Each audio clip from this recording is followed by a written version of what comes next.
সড়কে। এখন দুপাশে ঝোপঝাড়ের পরিবর্তে বাড়ি, দোকান আর আবাসনের জঙ্গল। রথযাত্রার সময় মাহেশের স্নানপিড়ির ময়দানে এক বিশাল মেলা বসে।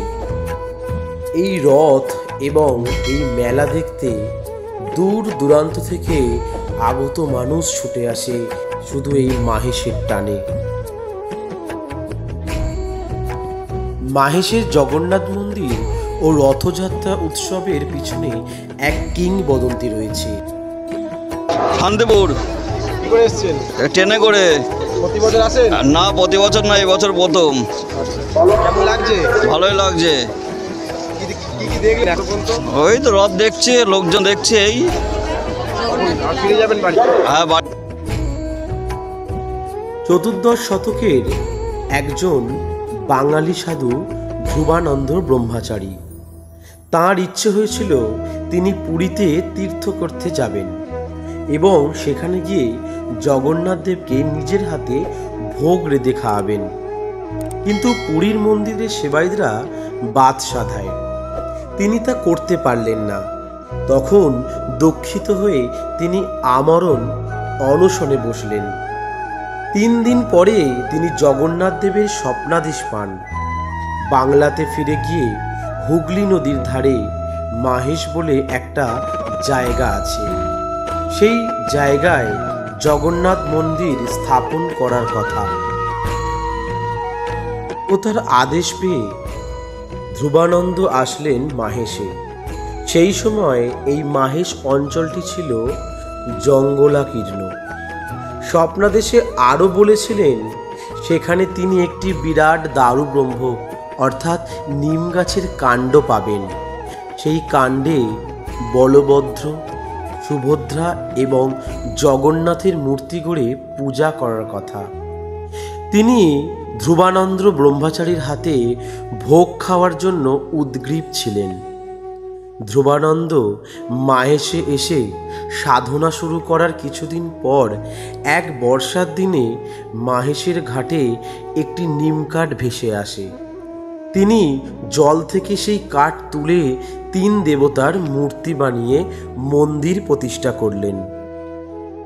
পরবর্তীকালে 1755 সালে কলকাতার নয়নচাঁদ মল্লিক মাহেশের জগন্নাথ দেবের মন্দির তৈরি করেছিলেন, যা আজও বর্তমান। কমলাকার পিপিলাই তিনি ছিলেন শ্রী চৈতন্যদেব মহাপ্রভুর দ্বাদশ গোপালদের মধ্যে পঞ্চম। তিনি সুন্দরবনের খালিজুড়ি জমিদারের পুত্র। তিনি যুক্তিবিজ্ঞান অধ্যয়ন করে নবদ্বীপের কাছে এলেন। পরে তিনি মহাপ্রভুর একটি প্রিয় শিষ্য হয়ে ওঠেন এবং তার মন্ত্রালয়ে যোগদান করেন। তিনি 64 মহন্তরের প্রথম। মাহেশের জগন্নাথ মন্দিরের ভার গ্রহণ করার পর থেকেই তিনি ছিলেন এবং তিনি বিখ্যাত রথ উৎসব 629 বছর আগে শুরু করেছিলেন। রাজপথে জগন্নাথের রথ গড়িয়ে চলে ভক্তদের রশির টানে। বিউলিগল, কাঁসর, ঘণ্টা বাজানো হয়। টান থামে বন্দুকের গুলির শব্দে।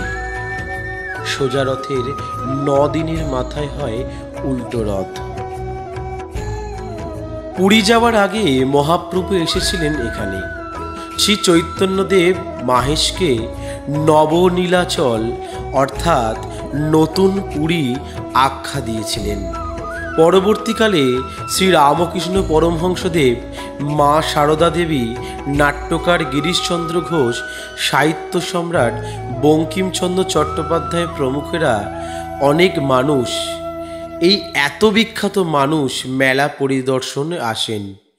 সাহিত্য সম্রাটের লেখা রাধারানী উপন্যাসে মাহেশের রথের মেলার বর্ণনা রয়েছে। প্রায় 6 শতকের ইতিহাস আগলে দাঁড়িয়ে আছে এই মাহেশের রথ।